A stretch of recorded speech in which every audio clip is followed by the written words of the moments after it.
Hola chicos, hoy vamos a hablar de poesía, del análisis de una poesía.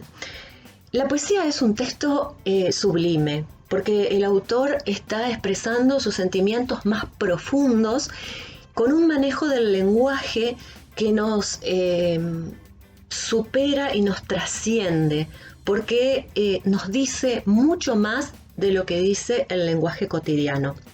Por eso es que este año el análisis de poesía no va a ser el análisis que hacíamos en primero y segundo año, que era un análisis que se llama estructural, porque analizábamos los elementos.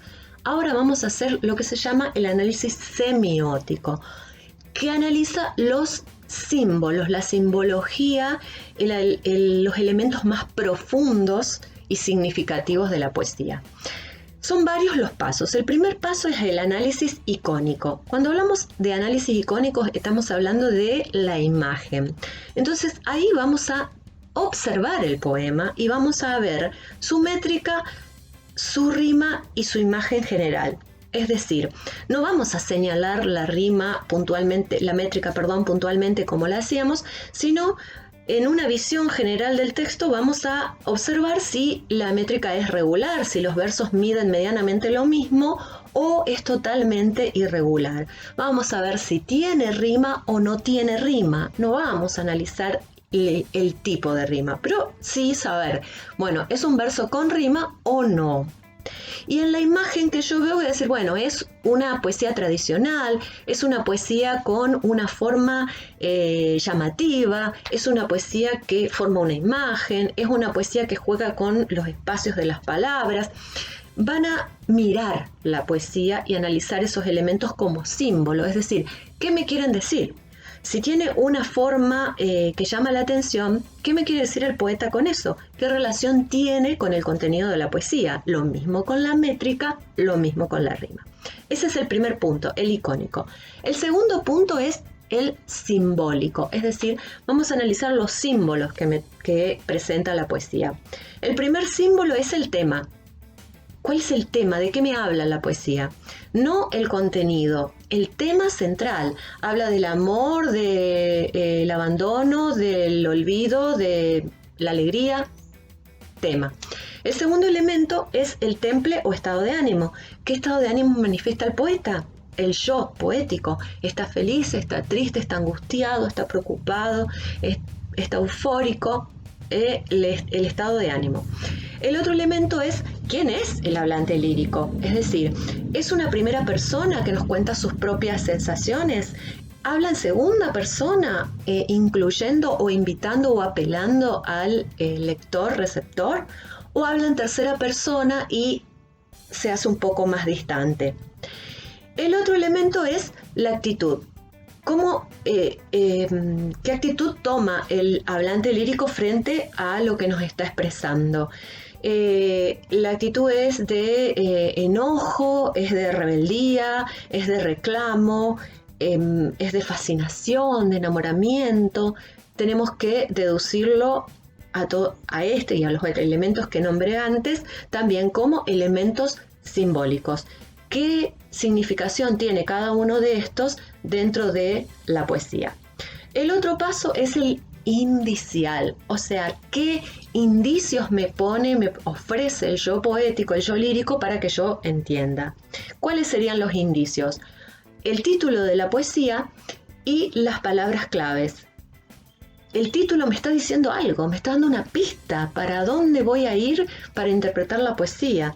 Entonces, si el título es claro, el título es lo que llamábamos un título explícito, yo lo voy a leer y voy a decir, bueno, esta poesía habla de tal cosa. Puede ser que al leer la poesía me dé cuenta que realmente es así, o puede ser que al leer la poesía me dé cuenta que el autor en realidad me puso ese título para que yo crea que habla de eso y en realidad está hablando de otra cosa. Entonces tengo que analizar ahí lo indicial, hacia qué me lleva ese título. También, mejor dicho, las palabras claves. En cada estrofa vamos a encontrar que hay palabras de lo que llamábamos campo semántico, palabras que tienen que ver con el tema, el significado central de la poesía. El otro elemento es la intertextualidad. Es importante en la poesía que yo conozca la biografía del autor, el movimiento literario dentro del cual se expresa y el contexto sociohistórico en el cual vivió, porque son elementos que influyen en su forma de expresarse. Entonces tengo que buscar e investigar un poquito sobre estos elementos para ver qué relación tienen con la poesía. No es una investigación exhaustiva, porque no estamos haciendo un informe, ni una monografía, ni un ensayo, pero sí un breve pantallazo de estos elementos para ver cómo están influyendo en su poesía. La biografía del autor la buscan, ustedes tienen los autores mencionados en la presentación que ya les mandé, lo mismo que los movimientos literarios, ¿sí? Sería un poquito el contexto que generalmente aparece también en la biografía del autor. Ese es entonces el cuarto elemento. Hablamos del icónico, del simbólico, del indicial y de la intertextualidad. Nos faltan dos. Uno es el retórico. En el retórico vamos a analizar los recursos poéticos, ¿sí? ¿Me tengo que guardar todos los recursos poéticos? Los vamos a repasar. Y el contenido. Ahora sí, el contenido completo. Tengo que interpretar qué me quiso decir el autor, qué entiendo que quiso expresar el autor con su poesía. No vamos a poder definir con exactitud lo que me quiso decir, a menos que podamos hablar con el poeta, cosa que no vamos a hacer, pero tengo que lograr una interpretación, ¿sí? Esto es un paso muy valioso porque yo les puedo asegurar que el que es capaz de interpretar poesía después puede interpretar cualquier tipo de texto. Es un ejercicio mental excelente, digamos, ustedes que están en quinto y necesitan desarrollar sus destrezas interpretativas y de comprensión lectora. Así que hay que adentrarse en el texto con todos los elementos que fuimos analizando antes y lograr escribir una muy buena interpretación de la poesía. Y el último punto es la conclusión, la famosa conclusión que ya ustedes están más acostumbrados a hacerla porque lo hacemos cada vez que analizábamos las novelas, ¿sí? Entonces, cuál es el estilo del autor, qué lenguaje usa, qué recursos, cuál es el mensaje que me deja, si me resultó compleja la interpretación de la poesía, por qué, si es una poesía que la sentimos cercana y que nos conmueve, o si es una poesía muy culta, muy intelectual y cuesta que llegue al corazón o a los sentimientos. Digamos, todo aquello que tenga que ver con la valoración personal de cada uno, ¿sí? Todos estos puntos, mírenlos en el cuadrito que ven a continuación.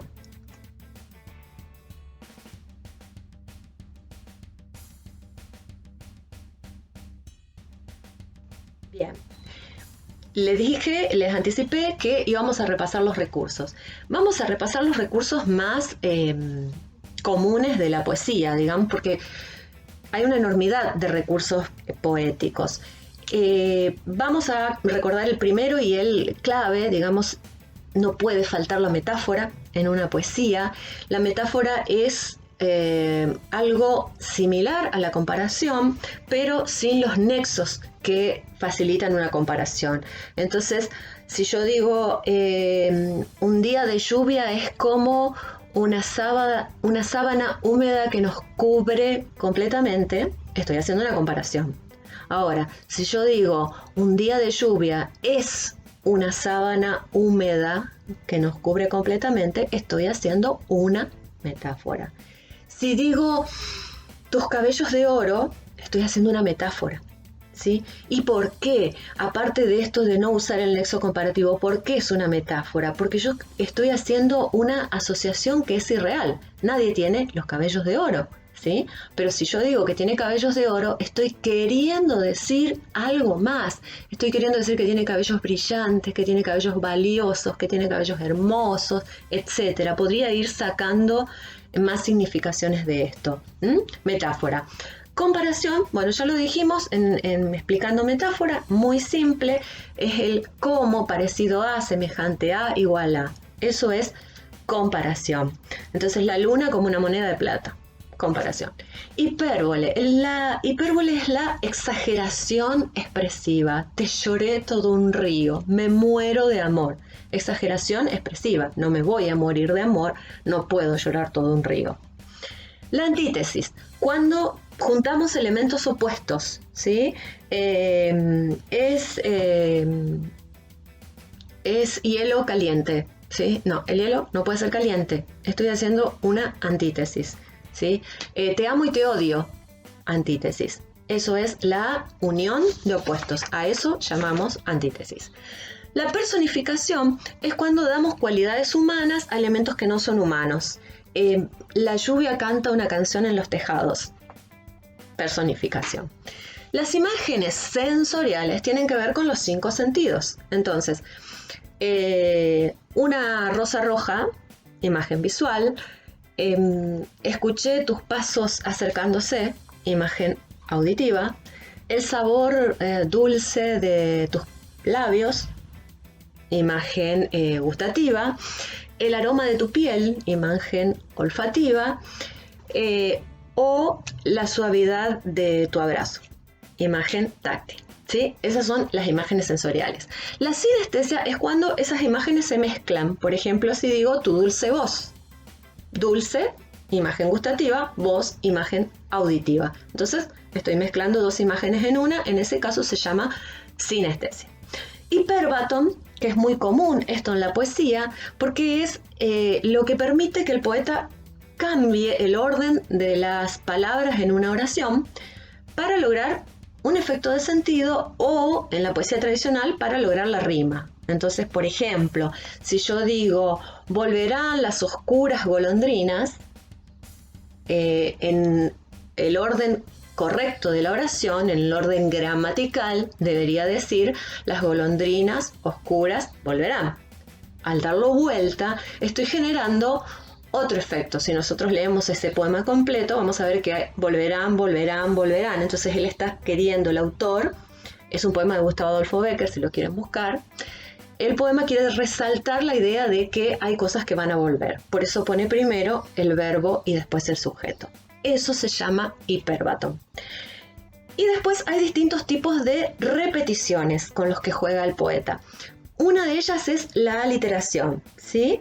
Hay una canción de Shakira que me surge, ustedes saben que me gusta Shakira, que dice: no esperes que te espere después de mis 26, ¿sí? ¿Qué es lo que está repitiéndose ahí? El sonido S. No esperes que te espere después de mis 26, ¿sí? ¿Se dan cuenta cómo resalta el sonido S? Algo nos quiere decir con eso, tenemos que descubrirlo. Otra forma de repetición es la anáfora, que repite las palabras iniciales de algunos versos. O la epífora, que repite las palabras finales de algunos versos. También puede ser repetición, y en ese caso es cuando repite una palabra en un verso, pero en una estrofa, perdón, o en una poesía, pero en distintos lugares. No necesariamente al principio ni al final, en cualquier lugar de la poesía. También está el ritornello. ¿Qué es el ritornello? Cuando se repite un verso completo. Un verso completo, eso se llama ritornello. Y el que ya conocen seguramente más ustedes porque es muy común en las canciones, el estribillo, que es la repetición de una estrofa completa. ¿Sí? ¿Fui muy rápido? Bien, 2 cosas. Les dejo ahora una imagen para que se acuerden de todos los recursos, y en sus cuadernillos están mejor explicados y con ejemplos y todo. Vean la imagen.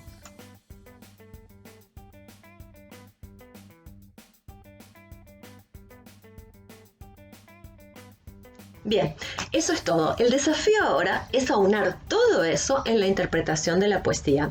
Entonces, ustedes van a ver después en la tarea, yo les voy a dar que elijan entre un grupo de poesías, una sola, y van a elaborar su primera interpretación semiótica a partir de estos pasos que les fui explicando, ¿sí? Es su primer intento, no se desesperen ni se angustien. Vamos a aprender a hacer una interpretación semiótica, así que nos saldrá la primera vez más o menos, y después la iremos purificando, mejorando y logrando mejores trabajos. Lo importante es que se animen y que hagan su primera experiencia en este tipo de actividad. Una cosa muy importante y que tienen que tener en cuenta, no se divide en ítems, no pongan análisis icónico, análisis retórico, o sea, la guía es para que ustedes sepan qué paso seguir, pero ustedes en el texto analítico de la poesía van a hacer un texto unificado, sin subtítulos. Para ustedes va a ser análisis semiótico de la poesía, Policronías de Julio Cortázar y el texto completito, ¿sí? Sin subtítulos. Espero que se entienda. Cualquier cosa, como siempre, consulten, estoy para explicarles. Y quiero dejarles un mensaje importante sobre esto.